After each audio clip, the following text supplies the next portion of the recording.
غوث پاک کے نام سے بامبے سے چھپی ہوئی ہے. سیرت غوث پاک حاجی علی کی درگاہ پہ مل جائے گی. تھوک کے بھاؤ بکتی ہے یہ کتاب. قیمت بھی بہت زیادہ نہیں ہے, صرف 75 روپے انڈین کرنسی. لکھا ہے 181 صفحے پر دیکھیں گے, لکھا ہوا ہے غوث اعظم دستگیر. اب دستگیر کا معنی دیکھیے کیا لکھا ہوا ہے. بڑے پیر صاحب نے اللہ سے کہا کہ دکھاؤ یہ ساتوں آسمان تو نے کیسے بنائے. میں یہ دکھلانا چاہتا ہوں شرک کے نقصانات کیا ہیں. جب شرک انسانی زندگی میں آتا ہے تو یہ اللہ کے مقام و مرتبے کو کس طرح گھٹاتا ہے. بڑے پیر صاحب اللہ سے کہہ رہے ہیں غوث پاک عبد القادر جیلانی کہ مجھے دکھلاؤ یہ ساتوں آسمان تو نے کیسے بنائے. گویا کہ یہ انجینئر تھے, ان کو کرنا تھا. اللہ تعالیٰ ان کو لے کے چلا.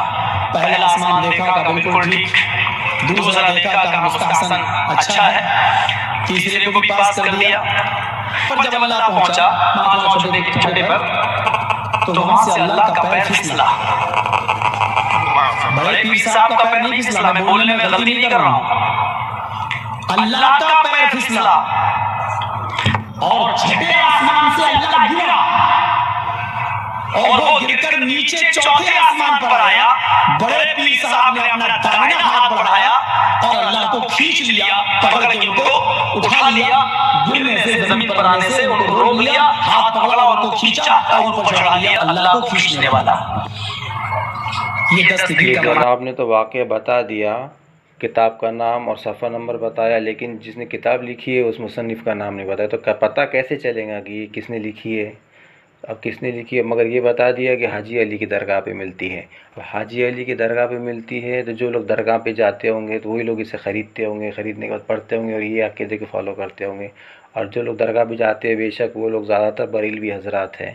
اور آپ کو میں بتا دوں کہ بریلوی حضرات کا عقیدہ یہ ہے کہ اللہ تعالیٰ جسم سے پاک ہے, اس کا جسم نہیں ہے. تو یہ بات تو یہیں ختم ہو جاتی, لیکن اس کی میں جو حقیقت ہے وہ میں آپ کو بتاتا ہوں. یہ جو واقعہ انہوں نے کہا ہے یہ واقعہ بے شک ہے, لیکن کتاب کا نام سنیے آپ, بریلویت کی خانہ تلاشی, اور جہاں سے چھپی ہے کتب خانہ نعیمیہ دیوبند یو پی سے چھپی ہے. کتب خانہ نعیمیہ دیوبند یو پی, اور لکھنے والے ہیں محمد محمود کیرانوی ندوی, ندوہ کے مدرسہ یو پی مطلب لکھنؤ کا.